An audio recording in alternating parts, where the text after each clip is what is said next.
आरक्षण अयोग्य के सर पर ताज धर जाता है और एक योग्य मनुष्य भूखा प्यासा सड़क पर मर जाता है। गुणविहीन शासक हो तो अनुशासन कैसे होगा?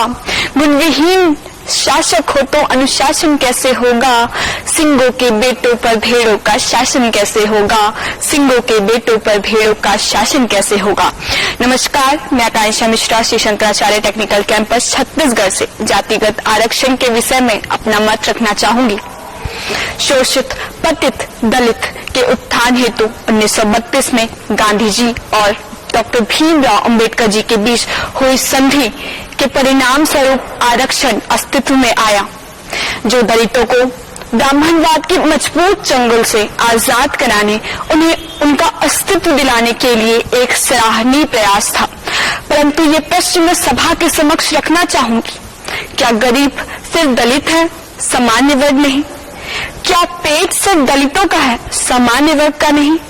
क्या भूख सिर्फ दलितों को लगती है, सामान्य वर्ग को नहीं? फिर इतनी छूट दलितों को क्यों है, सामान्य वर्ग को क्यों नहीं? यही परिणति तो विचारणीय है। जब आरक्षण 10 वर्ष के लिए लागू हुआ था ताकि दलित अपने पैर भारतीय सरजमी पर मजबूती से जमा सके, परंतु आज की तस्वीर तो कुछ और ही बयां करती है। दलितों ने इस कदर इस जमी पर पैर जमा लिए हैं कि सामान्य वर्ग के पैरों तले जमीन हिल गई है। पीढ़ी दर पीढ़ी सरकारी पदों पर विराजमान होने के बावजूद उनके बेटों को, उनके बच्चों को आरक्षण मिलना आखिर कैसा न्याय है? मैं प्रश्न पूछना चाहूंगी कि क्या सरकार उन्हें आरक्षण देकर उन्हें मजबूत बना रही है? नहीं, वो उन्हें कमजोर और विकलांग बना रही है।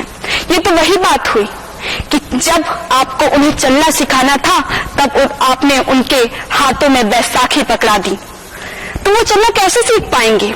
आरक्षण को बरकरार रखना राजनीतिक रोटियां सेकने के अलावा मुझे और कुछ नजर नहीं आता। एक नई पहल, एक नई सोच, एक नए कदम की आवश्यकता है ताकि आरक्षण जातिगत नहीं, आर्थिक तौर पर किया जाए। उन्हीं को आरक्षण का लाभ मिले जिन्हें वाकई में इसकी आवश्यकता है। एक डिजर्व इंडिया बनाने की आवश्यकता है, ना कि रिजर्व, जिससे हमें भी गर्व होगा कि वी आर डिजर्व इंडिया। जय हिंद, जय भारत, जय छत्तीसगढ़।